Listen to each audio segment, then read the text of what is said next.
It's good to see you again. A warm welcome to the program. My name is Felicity Ezewuike. Yesterday, June 20, a communique was issued after the third conclave of the East African Community EAC heads of states on the peace and security situation in the eastern part of the Democratic Republic of Congo, DRC. At the heart of their deliberation were measures to promote peace and stability in the eastern DRC and the greater East African region. Security in this part of the DRC, the newest member of the EAC, I might add, has been deteriorating over the past 3 months due to rebel activities and reprisals against civilian populations. But the crisis in the DRC is not a new one. The country has been immersed in conflict for decades. Though rich in natural resources, weak governance and the prevalence of many armed groups have subjected the Congolese people to widespread violence and massive human rights violations. The African Union, the AU, the United Nations and neighboring countries have struggled for years to address threats posed by rebel groups. Will the efforts of the East African community to bring peace to the DRC succeed where others have failed? On one slot today to discuss the crisis and peace efforts by the East African community is Dr. Samantha Lakin, a research specialist with more than 10 years' experience working internationally on issues of transitional justice, atrocity prevention, and human security. Samantha holds a PhD from the Strassler Center for Holocaust and Genocide Studies, at Clark University. It is a pleasure to have you on the program. Thanks for joining us. Thank you so much. It's wonderful to be here. The crisis in that region has been there for quite a bit. Could you just give us a brief on the genesis of this current escalation of conflicts? Sure. First of all, I wanted to thank you for inviting me and giving me an opportunity to speak. The first thing I just wanted to mention is, as you said, the crisis and violence, patterns of violence, etc., in Eastern Congo and in DRC in general are not new and are patterns that have been repeating, particularly since the end of the 1994 genocide that took place in Rwanda. And over time, with extraction of resources, with the lack of investment in human capital, and also high levels of corruption, exploitation, and other, crimes and situations that have really kept ordinary Congolese down. And so in terms of this recent outbreak of violence or flare-up, yes. What we see is a resurgence of the M23 movement, which had been really dormant and non-active since about 2013 in terms of inciting violence, but also the other rebel groups, over 100 in the Eastern Congo area, each with different ideological or simply power agendas, capitalizing and maximizing on what the M23 has been doing as well. And so underlying tensions, again, between the countries in the region, especially neighboring countries to DRC, have essentially come out to play again. In particular, as this I would say Banyamulenge rhetoric has increased, the M23 has sort of come in to protect those who are Kinyarwanda speakers, for example, but Congolese citizens. What are we know that they say they are fighting for the government to uphold agreements that they've had, one of them in 2009. But what is, in fact, responsible for this current resurgence of violence from them, especially when you look at it that peace efforts have intensified by the current presidency of Tshisekedi? Thank you. I think that, with the recent joining of the DRC in the East African community, and also certain involvement from Uganda and other countries having access to Eastern DRC, particularly for resource gain, including a pipeline and some other, as I said, access to resources. I would say that the recent outbreak may have a lot more to do with access and marginalization of neighboring countries and neighboring leaders than it actually does with any kind of particular pattern of violence. What would you say to comments that the resurgence is also about strengthening their position in the negotiating table to give them a stronger position when they speak with relevant bodies, including international organizations? Sure. I think one of, again, the main issues is that the M23 is what's been focused on right now. But as I mentioned, there are over 100 non-state armed groups acting in the Eastern Congo region. Again, some with particular ideology and others without. And in terms of the negotiating table, coming to East African community and engaging in these negotiations, the M23 is one of many groups. And understanding what their desires, what their goals are, of course, will yield for more fruitful negotiation if that is to take place. But in general, engaging non-state armed groups is a very difficult one to do in any kind of track 1 or track 2 formal negotiation processes that include heads of state and regional entities. The point I'm trying to make again is that if we take a step back, it's not only about the M23 and the violence that is being wielded against civilians in Eastern Congo in order to strengthen positions, but it's really about the lack of accountability for any of these groups regarding rules of engagement and again, accountability for stopping and not perpetrating crimes against civilians. The multiplicity of this group kind of makes the peace efforts a little tricky, doesn't it? I mean, there is one, you said some of the ideologies have not even been well established. We'll get to that, but let's go to efforts that have been carried out before now to try and bring peace. We know that we have the UN peacekeeping force operation there, the MONUSCO. The Southern African Development Community also has their people there rather. What can you tell us about the EAC's stab at peace? These other people have tried, the AU, and they've tried, but they don't seem to be getting anywhere. What can you tell us about this current effort? Sure. I think that the MONUSCO and also the SADC efforts are coming from a place of external actors. Even the AU, is across the entire African continent and not specific to the East African community or to the region. These efforts often don't succeed because of, I would say, lack of trust and lack of knowledge of the local context. Again, MONUSCO, lack of trust of the United Nations, and just high failure in the region, since past, I would say, even 30 years or so. And so MONUSCO has not been able to achieve what it had expected, again, due to the mistrust, due to who is organizing, and also some of the limitations of their mandate as well. The East African community engagement, militarily, I don't know necessarily that it will add anything to the ability to ensure any kind of peace and stability. Diplomatically, I think is a much preferred way to go, particularly including negotiations with a third-party mediator who is understanding of the local context, who is trusted as well, but who is not involved. The East African community meeting is an excellent start, but each leader in the East African community has their own particular history in the region. And so for me, that could cause questions around bridging together toward, doing anything differently than MONUSCO or the South African force. Okay.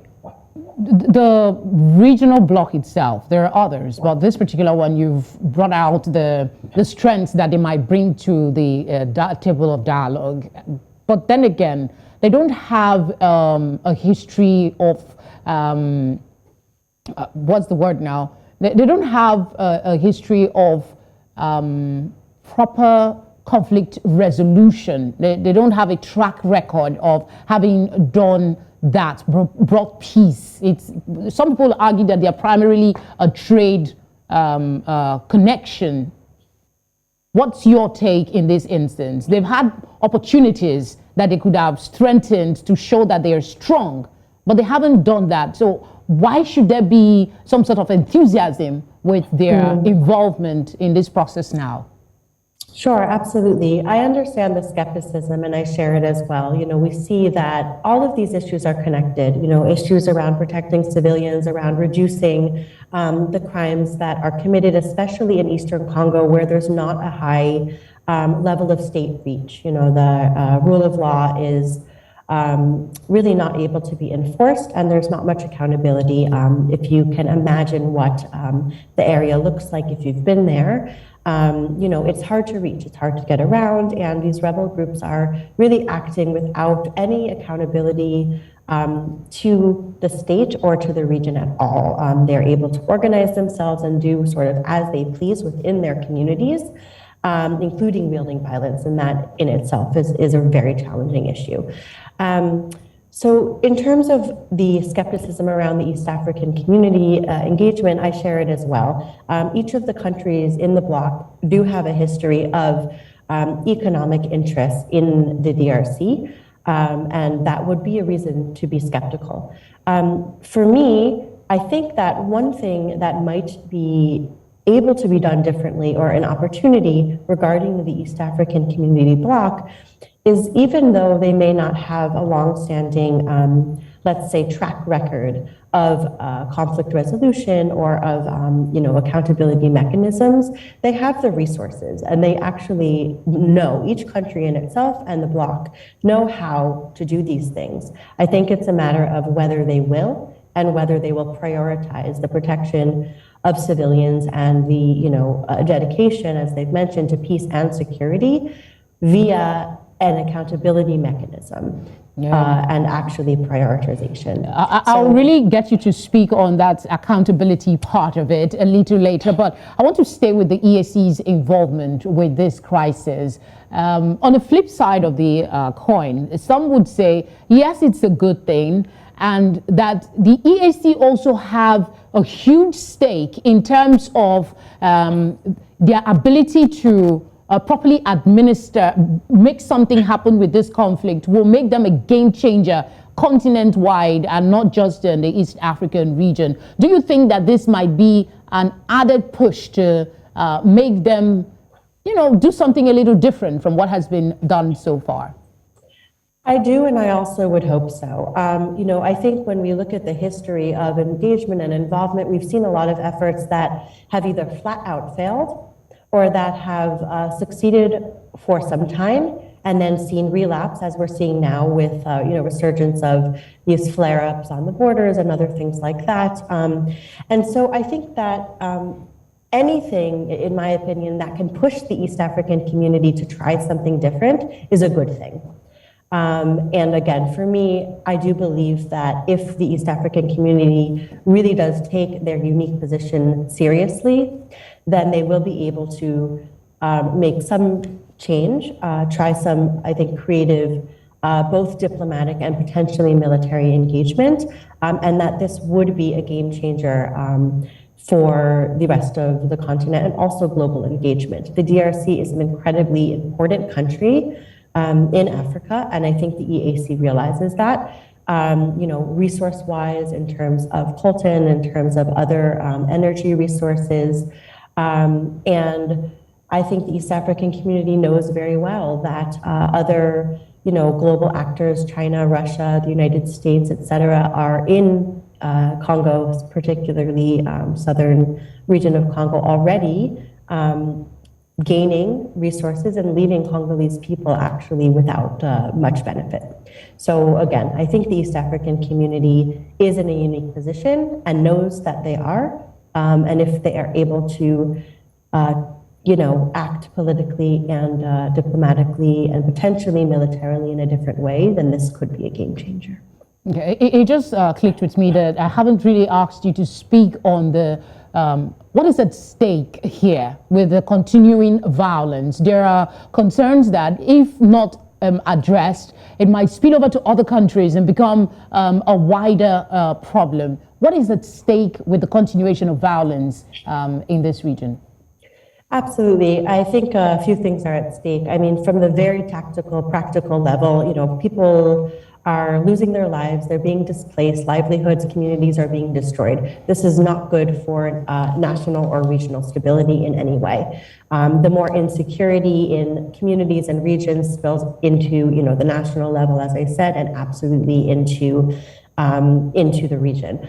On sort of a higher level, a meta level, the expansion and again lack of accountability for militia, rebel groups, rebel violence, they do spread. Once these groups are sort of able to, we've seen, for example, in northern Uganda with the Lord's Resistance Army, once leaving northern Uganda, moving into South Sudan and other countries. So the patterns are there, and I think that the concern for regional security is serious.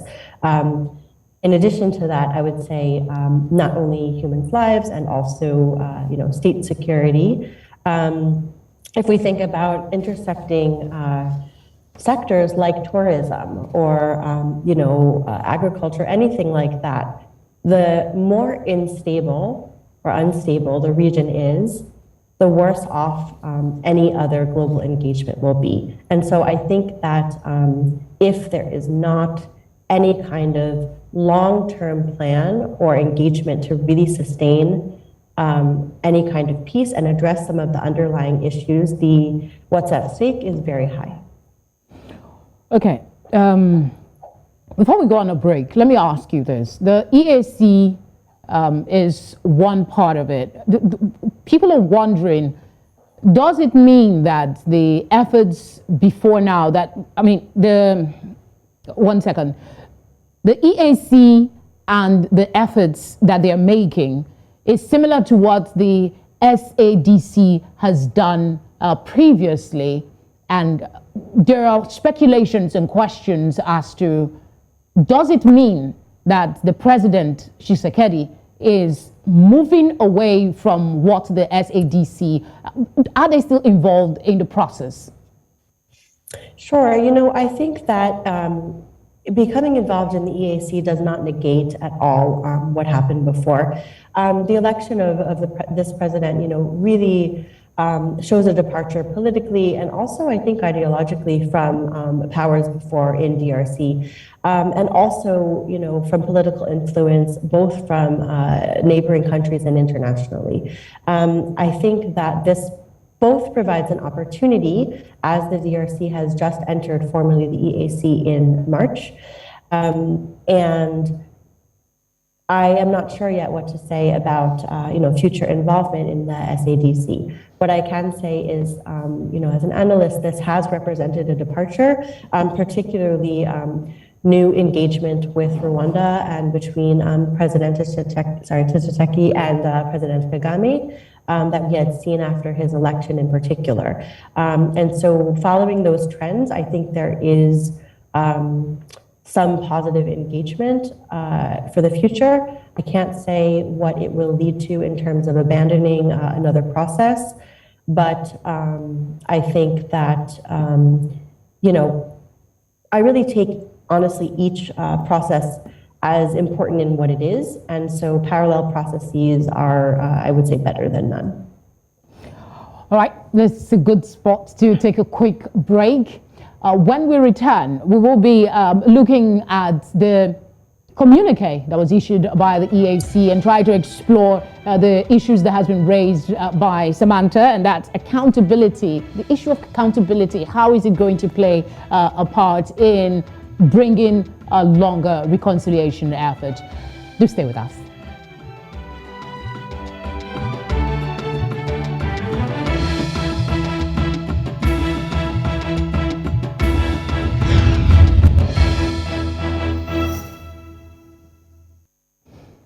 Good to know you're still with us. We still have Dr. Samantha Lakin with us. Before I went on that break, I was talking about the communique that was issued by the EAC. Top on the priority, they've talked about cessation of hostilities, a dialogue. They've called for enforcement of the cessation of hostilities. But top on the agenda and top on the communique was the operationalization of the East African Community Force, similar to what was there before, regional forces.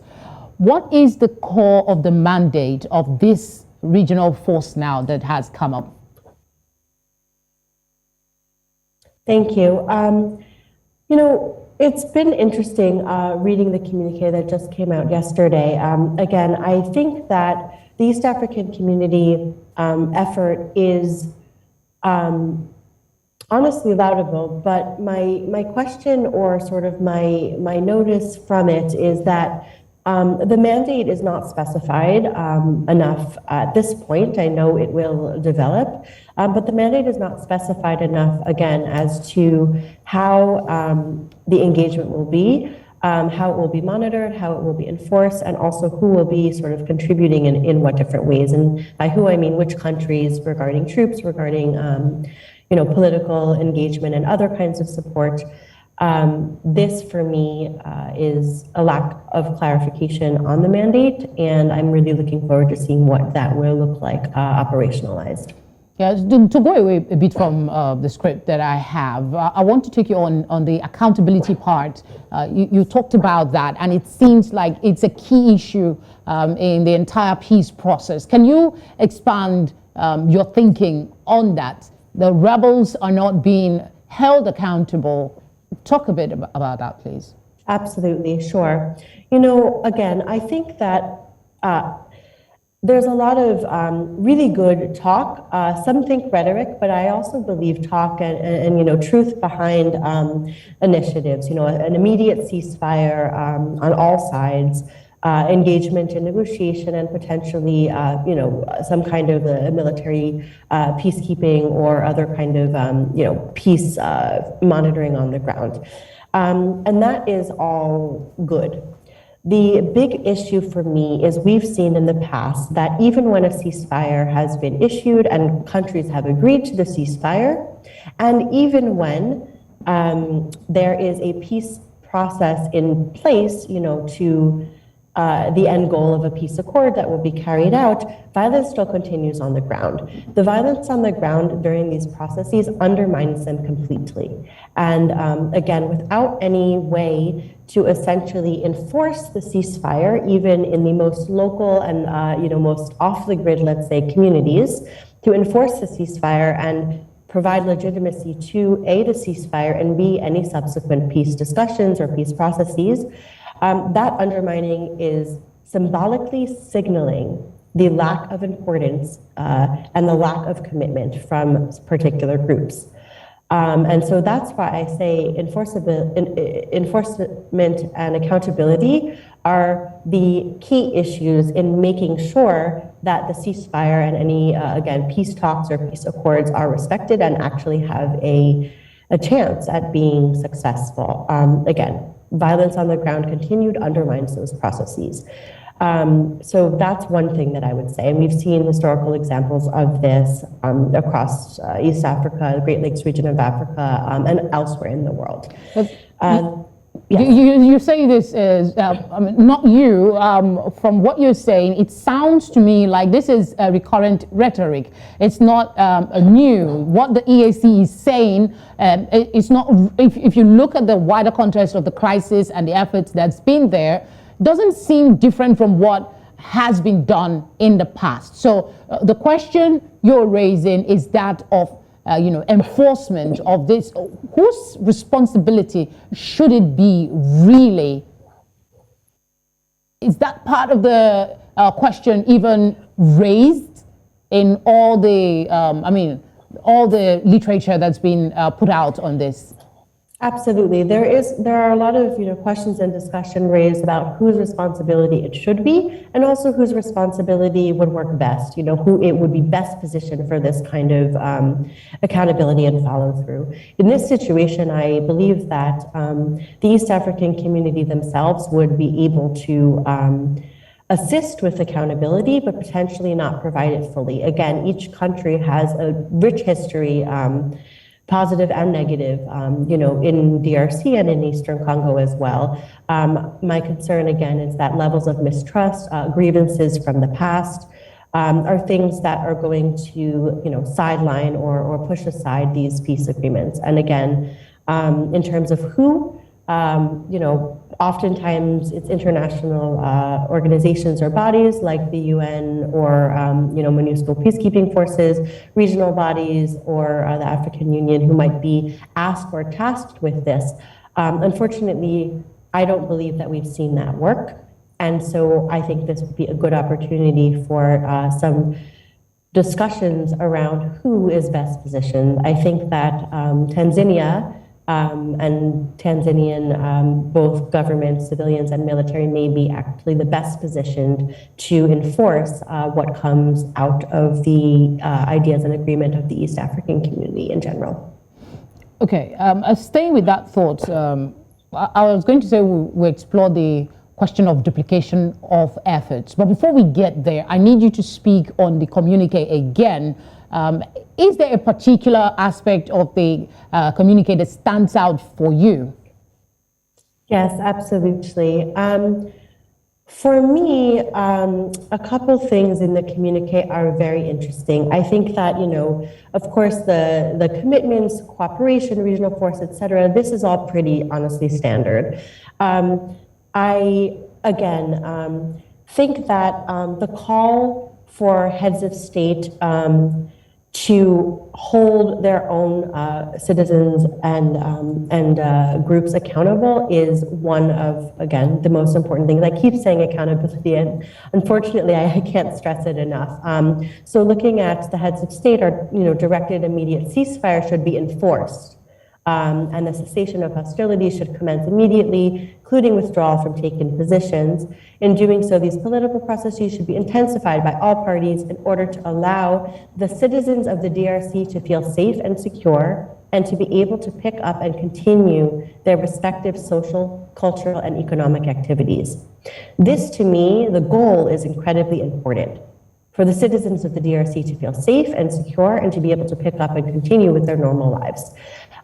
For me, the question again remains how to get there. And again, directing an immediate ceasefire and enforcing a cessation of hostilities does not provide a particular plan. And again, these kinds of claims are often, again, not followed through upon, and especially rebel activity continues. One thing I'll mention as well is that non-state armed groups are not bound to the same rules of engagement as state militaries, and that also complicates, in terms of enforcement and accountability.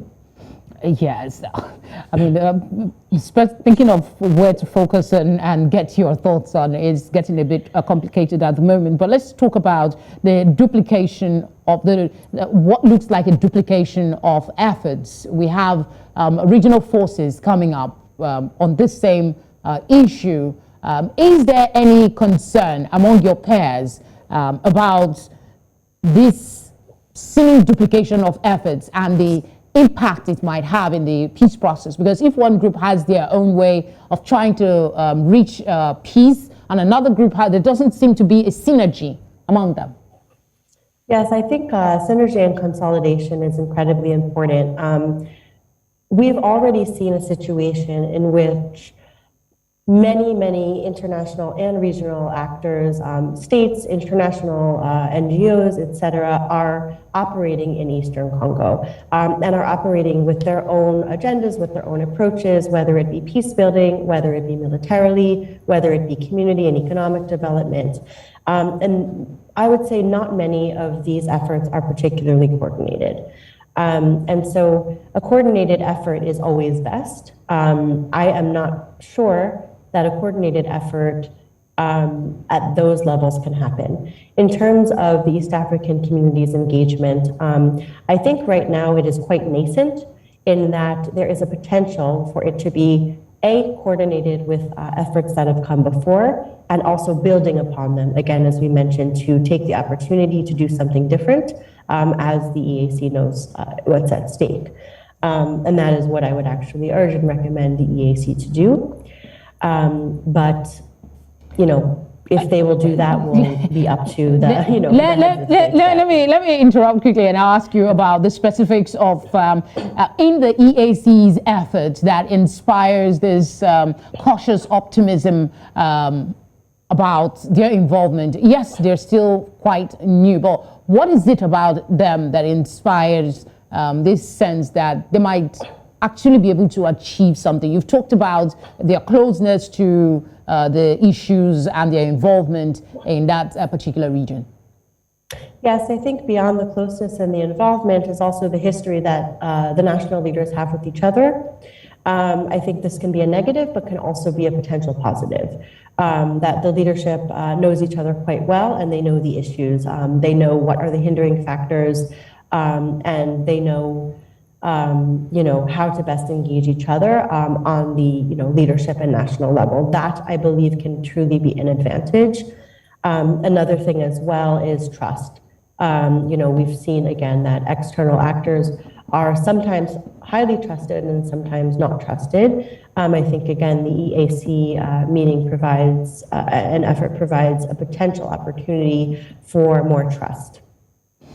Okay, let's talk about the multiplicity of groups, in particular the ADF. This one, the agenda is quite clear to some people. They say they are affiliated to ISIS, and we know what ISIS stands for. But why I'm bringing them up is that there are fears that they raise the arc for continuing instability in that region. How effective do you think this EAC's effort would be in bringing these rebels? I mean, there are so many of them, but there are some that are quite violent, like the ADF. I think that, the ADF's use of violence is particular to their goal, right? They are using particular forms of, I would say, heinous crimes and violence in order to really make a statement and further their goals. It would be impossible, in my opinion, to engage all or even most of the rebel forces and actors in one comprehensive process of negotiation. I do think that pointing out or highlighting those who are potentially the most dangerous and also the most impactful in the region and engaging them is a good thing. An issue that we do see again is that if, for example, we only focus on the M23 or we only focus on the ADC, other militia and rebel groups will actually want to capitalize on the gains that the M23 or the ADC are gaining, and will actually potentially increase their levels of violence in order to gain more attention, and that could create a negative cycle of increased violence. All right. Can the tide of the conflict move towards peace? Can it be turned? That will be my next question when we get back from this very short break. Stay with us.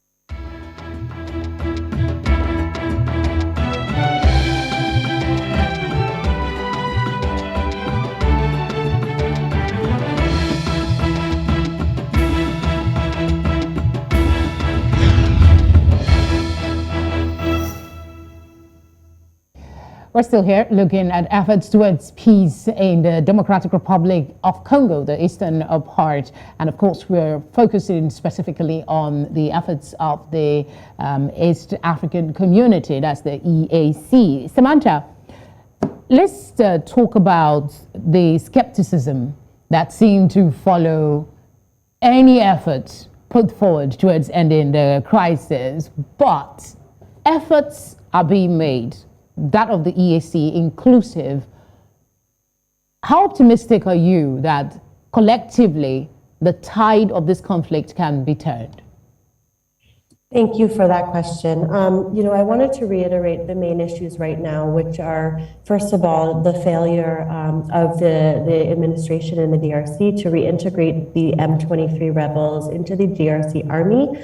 As we mentioned, as was agreed upon in 2013, under the Nairobi Declaration, we saw the M23 sort of retreat in their political wing sheltered in Uganda. And the rebel group in Rwanda. And now we can see that there's some reorganization. My take on whether or not this conflict or these conflicts would be able to come to an end are based on, I would say, two main things. The first is, I think that putting a Band-Aid on issues as they flare up or any kind of reactive measures are not as helpful. There are some clear underlying issues in the region, particularly the grievances I had mentioned between, involvement from, DRC in Rwanda and subsequently Rwanda in DRC, also Uganda in DRC, and these grievances run deep. I think that they're not easy to fix. And they take time and effort in order to understand what people are really upset about and what they actually want in order for that to trickle up to the EAC level and for that to be truly considered in any kind of sustainable effort moving forward. The second thing that I would mention is that the EAC efforts, one would hope, including me, that they are not just paying lip service to security and protection and reducing violence as a means to be able to prioritize or increase economic and other access. I think that Congolese people have really seen themselves being honestly kept down, lack of investment in human capital, education, et cetera, mostly because of resources that are there. And again, any other sort of lip service or lack of real dedication to these issues is only going to further, push us further away from peace. And so, again, I think that the political will and the importance of actually seeing these issues as central to achieving broader, broader stability that would, again, increase global involvement, increase economic opportunities, increase all of that. Security and protection of civilians is central. That, to me, really should be, or I would see as the best framing. Again, oftentimes we see lip service, but the actuality is not the protection, and it's citizens and civilians who end up suffering. And so for me, the optimism would come when leaders, especially the EAC meeting, leaders are actually able to prioritize these issues and stick to that as well. There is a cliche phrase across Africa that we don't seem to lack ideas, but what seems to be our problem all the time is implementation. Let me go back to the first issue you raised, and that's the reintegration of the M23 into the army. But there is a question of reforming the security forces in DR Congo, and there are huge accusations that it's very corrupt, that for every, say, 4 soldiers that are deployed to take part in the conflict, maybe only 1 is actually fighting. The others are doing other things.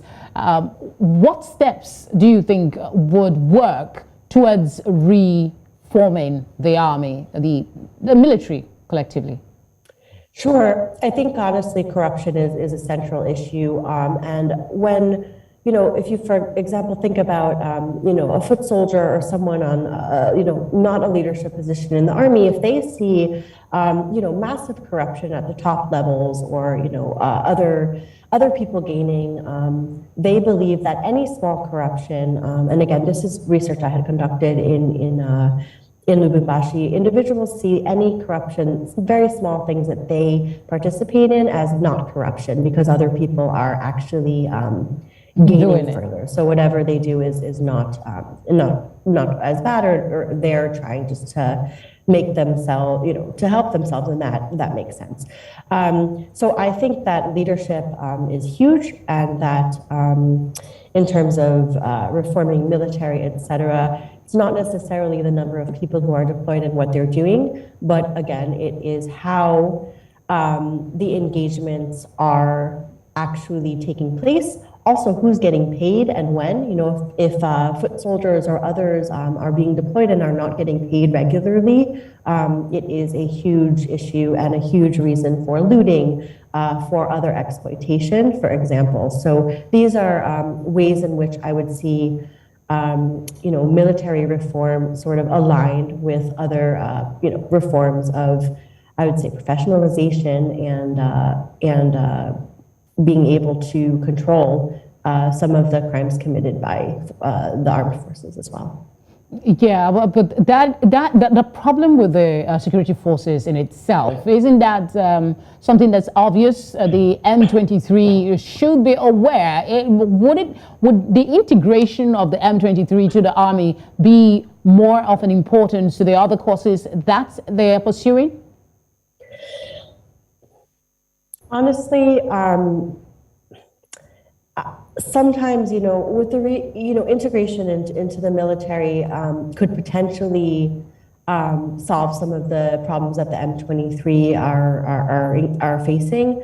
The M23 ideologically are concerned about their own citizenship, are also concerned about the treatment against them. It's interesting because, the Banyamulenge, again, Kinyarwanda speakers in Eastern Congo, are both have been wielding violence, but have been victims of violence as well.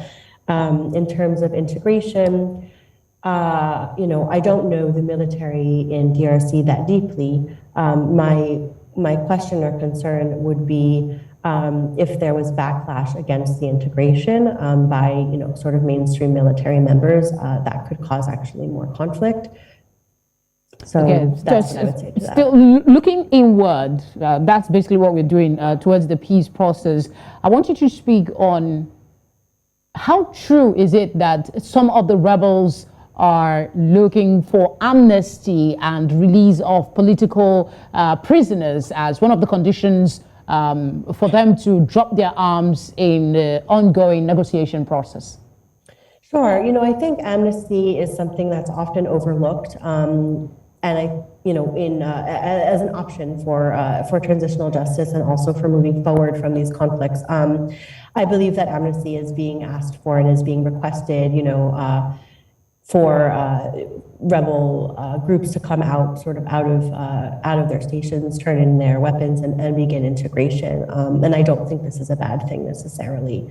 Again, amnesty is seen as the opposite of accountability. Yeah, but in this, sorry to interrupt, but in this particular scenario, right? You said there are multiplicity of rebel groups. Some of them, their agendas are not known. Will amnesty be a real option to consider?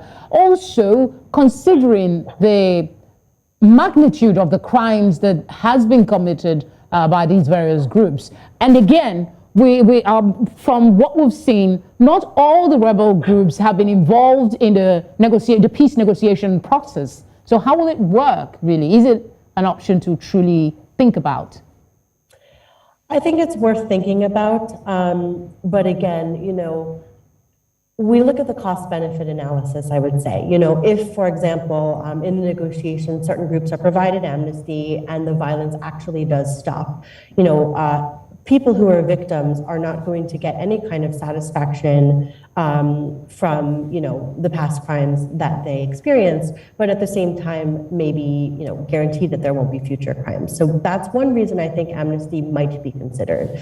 However, amnesty does mean that victims would not get, the satisfaction, recognition, also reparations, those are monetary often, that they deserve under international law especially. And so again, in this situation, I think with the magnitude of the crimes, et cetera, it depends on what the goals are. If the goal is to stop future violence, kind of for once and for all, and these rebel groups who are involved in negotiations can actually stick to, no more violence for amnesty, then, not everybody wins. That's the point of negotiation and compromise. So I think it's worth considering, but I don't know yet, whether it will be the best option. Okay, this question is very important to me. As a researcher, you've seen some of the actions, you've heard about them in the list towards getting peace in the eastern DRC.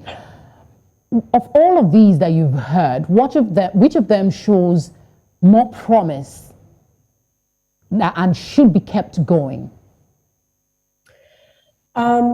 I think, honestly, ceasefire, that violence yields violence, and the absence of violence allows people to resume their lives. That is what I would focus on.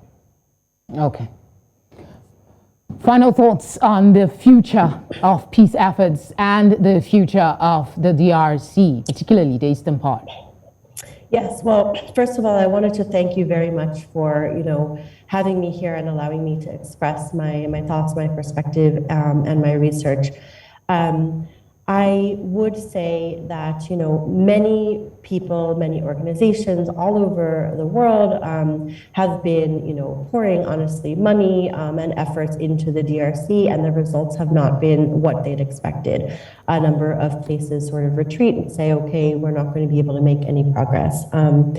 One thing I can say is that knowing many Congolese people and also others from the region, having worked in the region for more than 10 years, people don't want violence. They want, stability. They want to be able to send their children to school. They want to be able to have functioning, lives without questions of interruption, anything like that. That is what people want the most, and I think that is unified globally.